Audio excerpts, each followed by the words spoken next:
UP के mafia don Mukhtar Ansari की गुरुवार को मौत हो गई। बांदा जेल में अचानक मुख्तार अंसारी की तबीयत बिगड़ी। उल्टी की शिकायत एवं बेहोशी की हालत में उसे अस्पताल ले जाया गया। मरीज को 9 डॉक्टर्स की टीम द्वारा तत्काल चिकित्सकीय सुविधा उपलब्ध कराई गई। इलाज के दौरान उसकी मौत हो गई। मौत का कारण हार्ट अटैक बताया गया है। अब मुख्तार की मौत के बाद उत्तर प्रदेश में हाई अलर्ट जारी कर दिया गया है और सभी जिलों में पुलिस का पहरा भी बढ़ा दिया गया है।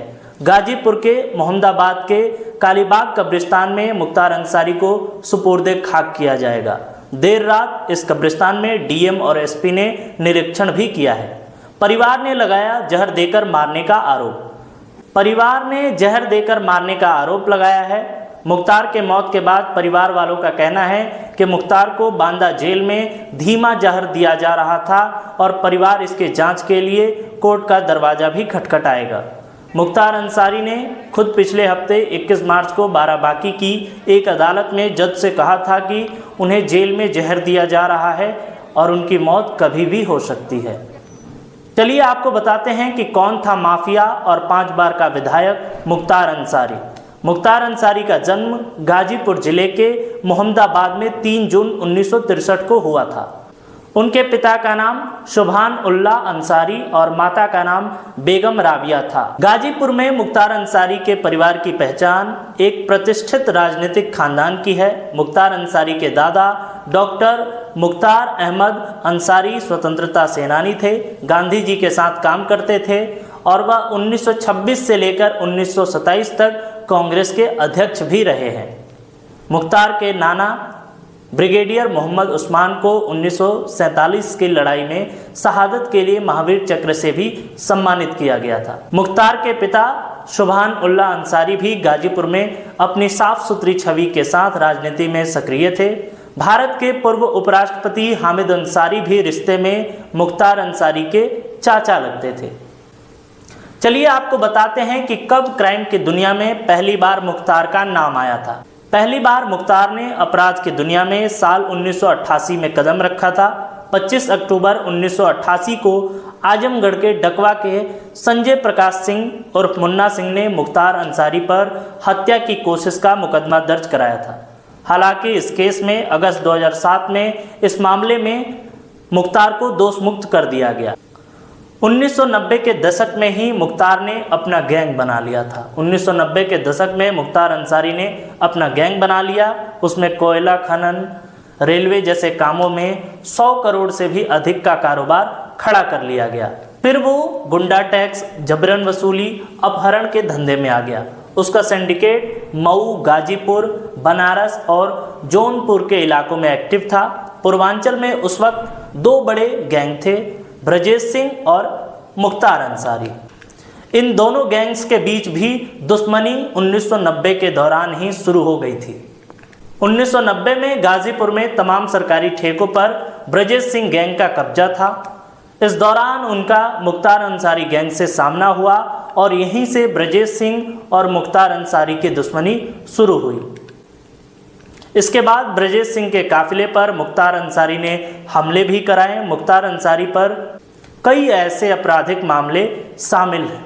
आपको बताते हैं कि मुख्तार अंसारी पर कुल कितने केसेस दर्ज थे। तो आपको बता दें कि मुख्तार अंसारी पर 65 ऐसे मुकदमे दर्ज थे, जिनमें हत्या का प्रयास, धमकी, धोखाधड़ी और कई अन्य आपराधिक मामले थे, जिनमें कुल मिलाकर 65 मामले दर्ज थे, जिनमें से 18 मामले तो केवल हत्या के थे, जिनके खिलाफ लखनऊ, गाजीपुर, चंदौली, वाराणसी, सोनभद्र, मऊ, आगरा, बाराबांकी, आजमगढ़ के अलावा नई दिल्ली और पंजाब में भी मुकदमे दर्ज थे। मुख्तार अंसारी के खिलाफ कुछ चर्चित केसेस भी थे। चलिए उनको भी हम आपको बताते हैं। 24 जुलाई 1990 को शिवपुर के देवेंद्र प्रताप सिंह ने मुख्तार अंसारी के खिलाफ बड़ा गांव थाने में डकैती और अपहरण का मामला दर्ज कराया था। इस मामले में सितंबर 1990 को पुलिस ने कोर्ट को अंतिम रिपोर्ट दाखिल कर दी थी। इसके बाद 3 अगस्त 1991 को अवधेश राय हत्याकांड मामले में मुख्तार अंसारी के खिलाफ चेतगंज थाने में पूर्व विधायक अजय राय ने मुकदमा दर्ज कराया। अवधेश राय हत्याकांड में मुख्तार अंसारी को आजीवन कारावास की सजा भी सुनाई गई थी। इसी केस में 1 लाख रुपए का जुर्माना भी मुख्तार पर लगाया गया था। इसके अलावा 23 जनवरी 1997 को अपहरण के मामले में वाराणसी के भेलूपुर थाने में मुख्तार अंसारी के खिलाफ मुकदमा दर्ज कराया गया था। इस मामले में वह निचली अदालत द्वारा दोष मुक्त कर दिए गए थे। 6 फरवरी 1998 को भेलूपुर थाने में मुख्तार अंसारी के खिलाफ एनएसए भी लगाया गया था। 1 दिसंबर 1997 को मुख्तार के खिलाफ धमकाने का मुकदमा भी दर्ज था। 17 जनवरी 1999 को भेलूपुर थाने में मुख्तार के खिलाफ धमकाने, जान से मारने और धमकी देने के कई मामले दर्ज किए गए थे। 20 जुलाई 1922 को कैंट थाने में आपराधिक साजिश समेत अन्य कई ऐसे मामले में केस दर्ज थे। इसके अलावा मुख्तार का राजनीतिक सफर भी काफी कामयाब रहा। पहली बार बसपा से चुनाव लड़ा था। 1996 में बीएसपी की टिकट पर पहली बार चुनाव जीतकर विधानसभा पहुंचने वाला मुख्तार अंसारी 2002, 2007 और 2012 और फिर 2017 में भी मऊ से चुनाव जीता था। इनमें से आखिरी 3 चुनाव तो उसने देश की अलग अलग जेलों में बंद रहते हुए जीते थे और अपने राजनीतिक करियर को ढाल की तरह इस्तेमाल कर जुर्म की दुनिया में अपनी बादशाहत कायम रखी थी। राजनीति की ढाल ने मुख्तार को जुर्म की दुनिया का सबसे बड़ा चेहरा बना दिया था और हर संगठित अपराध में उसकी जड़ें गहरी होती चली जाती थी। उत्तर प्रदेश की मऊ विधानसभा सीट से 5 बार के रिकॉर्ड विधायक रहे माफिया मुख्तार अंसारी का पूर्वांचल में 90 के दशक में दबदबा था और वो दबदबा 2017 तक कायम रहा।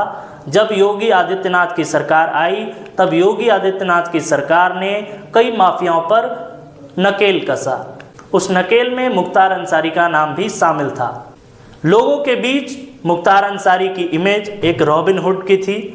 कई लोग कहते थे कि बतौर विधायक मुख्तार अंसारी ने अपने इलाके में विकास के कई काम किए हैं, कई अस्पताल खोले, कई स्कूल बनवाए, बिजली की सुविधाएं, गरीबों की मदद और कई ऐसे काम किए। अपने विधायकी क्षेत्र में मुख्तार अंसारी ने विधायक निधि के अलावा 20 गुना ज़्यादा पैसा खर्च करता था। वो स्कूल, गरीबों की मदद और कई प्रकार की सेवाएं भी करता था। जहां एक और मुख्तार अंसारी यूपी के टॉप माफियाओं में गिना जाता था, वहीं उसके बेटे ने देश का नाम रोशन किया था। एक तरफ जहां खानदानी विरासत थी तो वहीं दूसरी तरफ कई संगीन इल्जामों से घिरा माफिया डॉन मुख्तार अंसारी था, जिसने अपने परिवार की शानदार विरासत को पैबंद लगा दिया था। मगर इस खानदान की अगली पीढ़ी से मिलेंगे तो फिर हैरान होंगे। मुख्तार अंसारी का बेटा Abbas Ansari short gun shooting का इंटरनेशनल खिलाड़ी है। दुनिया के टॉप 10 शूटरों में अब्बास का नाम शुमार है। सिर्फ नेशनल ही नहीं, वह इंटरनेशनल चैंपियन भी रह चुका है और दुनिया भर में कई पदक जीतकर देश का नाम भी रोशन कर चुका है। मुख्तार अंसारी के मौत पर कई राजनीतिक पार्टियों ने भी अपनी प्रतिक्रिया दी है। समाजवादी पार्टी के अध्यक्ष अखिलेश यादव ने शुक्रवार सुबह सोशल साइट एक्स पर योगी सरकार पर कई आरोप लगाए। अखिलेश यादव ने कहा कि जो हुकूमत जिंदगी की हिफाजत ना कर पाए उसे सत्ता में बने रहने का कोई हक नहीं है। वहीं सपा नेता प्रोफेसर राम गोपाल ने भी कहा और योगी सरकार पर हमला बोला। इस पर कांग्रेस ने भी अपनी प्रतिक्रिया दी है। कांग्रेस प्रवक्ता सुरेंद्र राजपूत ने कहा कि जिस तरीके से मुख्तार अंसारी ने कुछ दिन पहले ही हत्या की आशंका जताई थी और कहा था कि उन्हें धीमा जहर दिया जा रहा है और आज उनकी मौत हो गई। बिहार के पूर्व डिप्टी सीएम तेजस्वी यादव ने भी मुख्तार के मौत पर अपनी प्रतिक्रिया दी है। उन्होंने कहा कि यूपी से पूर्व विधायक श्री मुख्तार अंसारी के इंतकाल का दुखद समाचार मिला। परवरदिगार से प्रार्थना है कि दिवंगत आत्मा को शांति मिले तथा शोकाकुल परिजनों को दुख सहने की शक्ति प्रदान करें। मुख्तार अंसारी को लेकर आप क्या सोचते हैं? वीडियो के कमेंट बॉक्स में हमें बताएं। तब तक के लिए धन्यवाद।